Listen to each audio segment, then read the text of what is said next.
নরওয়ের বিপক্ষে প্রথমবারের মতো বিশ্বকাপে জয়ের লক্ষ্য নিয়ে মাঠে নামছে ব্রাজিল। সমর্থকদের মধ্যে রয়েছে টানটান উত্তেজনা। সাভারের জাহাঙ্গীরনগর বিশ্ববিদ্যালয় থেকে এ বিষয়ে বিস্তারিত জানাতে সরাসরি যুক্ত হচ্ছেন প্রতিনিধি কামরুজ্জামান। আমরা সরাসরি যুক্ত হচ্ছি তার সঙ্গে।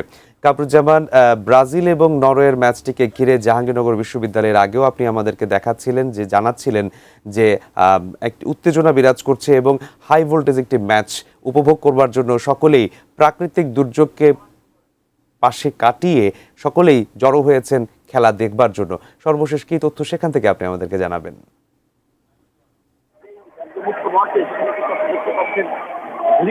বৃষ্টি পড়ছে সেই বৃষ্টিকে অপেক্ষা করে কিন্তু এখানকে যারা আসলে সভাপতি তারা কিন্তু খেলা দেখছে। আপনি দেখতে পাচ্ছেন যে ব্রাজিল এবং নরওয়ের মধ্যে যে খেলা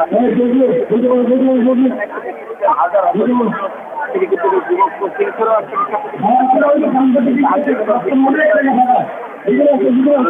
এখানেই খেলা নয়, এছাড়াও আমরা বহু বটতলায় কিন্তু বিশাল আয়োজনের মধ্যে যে খেলা কিন্তু দেখছি সবাই। এছাড়াও জাতির সামনেও কিন্তু খেলা রয়েছে। এছাড়াও এই আজকে এই আয়োজক জাতির পক্ষ থেকে কিন্তু এই আয়োজনটি এখানে করেছে। এছাড়াও আপনি দেখতে পাচ্ছেন যে ব্রাজিল এবং নরওয়ের মধ্যে যে খেলা, এই খেলা কিন্তু উপভোগ করছে। আমি একটু কথা বলতে চাই যে জাতির যে আয়োজন আছে, জাতির যে ভিপি, আমরা জিতে গেছে কথা বলতে চাই আসলে এই জাতির এত বড় আয়োজন করেছেন।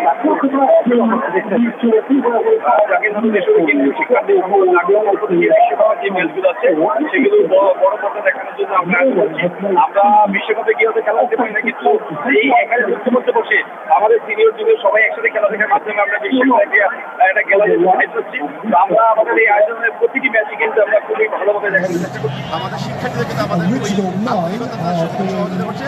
আমরা আশা করি একেবারে বিশ্বকাপের ফাইনাল ম্যাচ আমরা এখানে এই খেলাগুলো দেখার চেষ্টা করবো।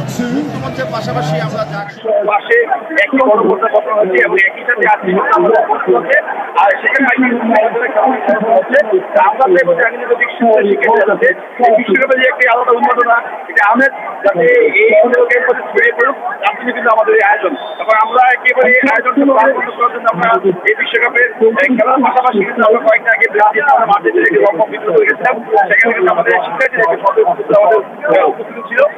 আমাদের সামনে আরো অনেকগুলো ইভেন্ট থাকবে এবং যারা এই আমাদের খেলা দেখানোর জন্য যে সকল কোম্পানিগুলো এখানে আমরা আমাদের আপনাদের মাধ্যমে জানতে চাই এবং আশা করি আমাদের শিক্ষার্থী বন্ধু যে কোনো কাজে আগামী দিনে আমাদের পাশে শুনছিলেন যে আসলে এই যে খেলা যারা বৃষ্টির মধ্যে তারা কিন্তু আমরা দেখতে